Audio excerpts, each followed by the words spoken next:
BFM Business présente Tech & Co, le grand live du numérique avec Frédéric Simotel.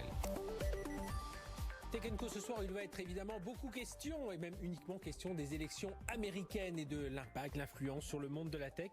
On va en parler avec l'un de nos experts, Damien Douani, qui est expert numérique et des nouveaux médias. Bonsoir Damien, merci d'être avec nous. Bonsoir Frédéric. Et vous êtes alors, on va parler un peu de vos écrits. Vous avez coécrit un livre avec 57 pionniers du web français, Web 2.0, 15 ans déjà. Et après, voilà, oui, il y a déjà pas mal de choses à raconter. 7 pistes pour réenchanter Internet, c'est aux éditions Kawa. Et puis la saison 3 du podcast, que l'on conseille évidemment, les éclaireurs du numérique, dont vous avez monté le collectif, qui est un podcast toujours intéressant à écouter. Damien, vous êtes, donc je l'ai dit, expert numérique dans les nouveaux médias, notamment ces réseaux sociaux. Alors, sous quelle forme, comment vous ressentez tout ça? Sous quelle forme ressent-on la tension sur les réseaux sociaux autour de ces élections américaines? On a entendu tout à l'heure Jérôme Leca de Scality aux États-Unis qui nous disait, voilà, en 2016, les réseaux sociaux avaient une part très très importante. Par contre, ce qui change par rapport à 2016, c'est vraiment cette violence sur les réseaux sociaux.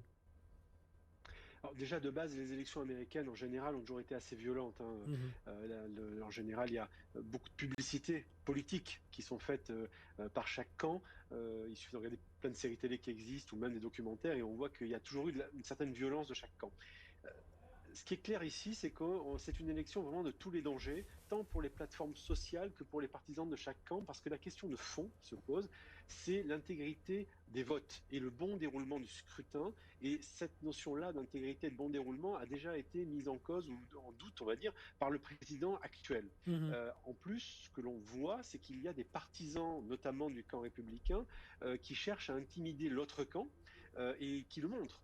L'exemple typique, vous l'avez certainement dû le voir, c'est une vidéo qui a tourné de certains partisans républicains qui coursent sur une autoroute du Texas, oui, le bus du candidat Biden, et qui l'encerclent et qui force le bus à s'arrêter, et le bus donc d'appeler la police pour pouvoir être secouru. Et Trump qui tweet « J'adore le Texas ». Derrière dans la foulée. Exactement. Et Trump qui ne dément rien, qui soutient très subtilement, parce qu'il est beaucoup plus subtil qu'on ne le croit, qui tweet effectivement sur Twitter, qui le fait qu'il adore le Texas et que ces personnes-là n'ont rien fait de mal. Donc très clairement, on attise de manière très discrète la violence et les débordements. Pour vous, c'est ça la différence par rapport à il y a 4 ans où les réseaux sociaux avaient déjà, on le rappelle, joué un rôle essentiel. Il l'avait été déjà à l'époque d'Obama, qui avait commencé à essayer de rapprocher un peu, d'atteindre des électeurs potentiels qu'il n'avait pas à travers ces réseaux sociaux. Et voilà, vous ressentez vraiment une situation différente par rapport à il y a 4 ans? Oui, parce qu'on va dire qu'on est monté en gamme et puis c'est un peu différent. Obama, lui, il avait utilisé des mécaniques très marketing pour essayer de faire du ciblage. Il y a 4 ans, c'est encore autre chose. On était sur une falsification de masse. Très clairement, on était sur, on va dire, l'usage. Alors d'ailleurs, avec plus ou moins la collusion du camp Trump, on n'a jamais trop su, mais très clairement, il y avait des liens. Typiquement avec l'affaire Cambridge Analytica, j'ai toujours du mal à le dire, qui a siphonné des millions de données sur les profils Facebook pour ensuite faire des ciblages très précis de messages de propagande. Et puis vous aviez aussi une autre société qui était, elle, russe, qui s'appelait The Internet Research, qui a fait plus ou moins la même chose, avec du ciblage de messages de propagande, et donc avec des liens, on ne sait pas trop, plus ou moins clair-obscur avec l'équipe Trump. Donc là, très clairement, on va dire qu'il y avait des usages extérieurs, on va dire des attaques extérieures, si on peut dire, sur le territoire américain. Là, ce qui est différent cette année, c'est que c'est les Américains eux-mêmes. Ça se passe de l'intérieur. On le voit par exemple, il suffit de prendre par exemple toutes les mouvances complotistes autour du mouvement QAnon qui prétend, je cite, que Donald Trump mène une guerre secrète contre une secte libérale mondiale composée de pédophiles satanistes. Ça c'est bidon.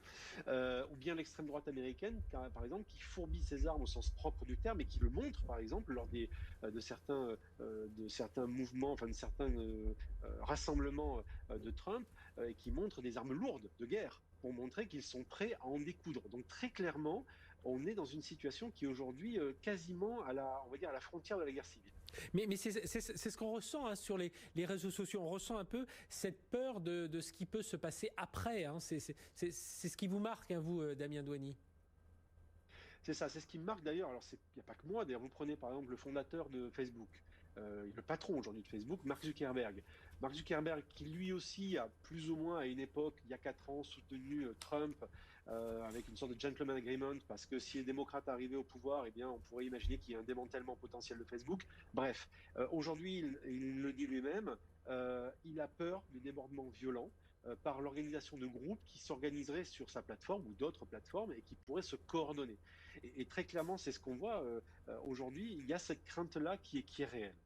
Les réseaux sociaux là est-ce qu'ils sont influents sur l'ensemble du territoire américain, ou alors est-ce que il y a une sorte de fracture numérique, ça n'atteint que les grands centres urbains, où aujourd'hui même le plus isolé des Américains accède, il accède à ces réseaux sociaux bien entendu s'il a un accès au réseau, mais est-ce qu'il ça va jusqu'à influencer des personnes plus isolées? Si vous prenez par exemple l'exemple de QAnon, par exemple, qui est un mouvement complotiste, très clairement, ça touche énormément de gens, et y compris et surtout en dehors des grands centres urbains. Ouais, c'est ça. Je pense qu'il y a un point très intéressant, Frédéric, que vous pointez du doigt. Il faut arrêter avec cette image d'Épinal, cette représentation que l'on peut avoir des réseaux sociaux comme étant, on va dire, l'outil d'une certaine élite qui comprendrait comment fonctionne Internet et les technologies. C'est totalement faux. C'était peut-être vrai il y a 10 ou 15 ans, c'est aujourd'hui totalement faux. Et je vais vous en donner un exemple très simple. Les Gilets jaunes en France, eh bien, se sont entièrement structurés et coordonnés pour aller sur des ronds-points partout en France, et surtout pas dans des grands centres urbains, en faisant des groupes Facebook. Donc, on est clairement aujourd'hui sur, on va dire, une utilisation massive et, on va dire, décentralisée et très, très généralisée de ce type d'outils. C'est ce que dit, hein. Il y a un documentaire qui passe sur Netflix, alors plateforme américaine en ce moment, sur derrière nos écrans de fumée, que je conseille d'ailleurs, et ils le disent, ils disent qu'ils parlent de ce mouvement des Gilets jaunes, ils disent sans Facebook, ça n'aurait sans doute pas existé. Est-ce que pour vous, Damien Douanier, les réseaux sociaux ont pour le moment réussi à gérer correctement leur contenu pour éviter la désinformation, l'intimidation? Pas tant que ça, d'après ce que vous nous dites là. Alors, ils essayent. Enfin, on va dire que par rapport à il y a 4 ans, ils ont vraiment pris conscience de quelque chose. Il y a quelque chose qui est très clair, c'est que ces plateformes ne veulent pas être, comme elles disent, des juges de vérité. Elles ne veulent pas, on va dire ce qui est blanc, ce qui est noir, parce que leur rôle, comme son nom l'indique, est une plateforme, donc un lieu où en fait les gens passent et s'expriment et s'échangent. Le problème, c'est que de fait, par les algorithmes totalement obscurs qui régissent ces plateformes, on se retrouve très souvent enfermé dans ce qu'on appelle des bulles informationnelles. Autrement dit, plus vous allez regarder certains contenus et plus on va vous les servir, parce qu'on a envie que vous restiez sur ces plateformes. C'est le principe sur YouTube, sur Facebook et sur toutes les plateformes sociales.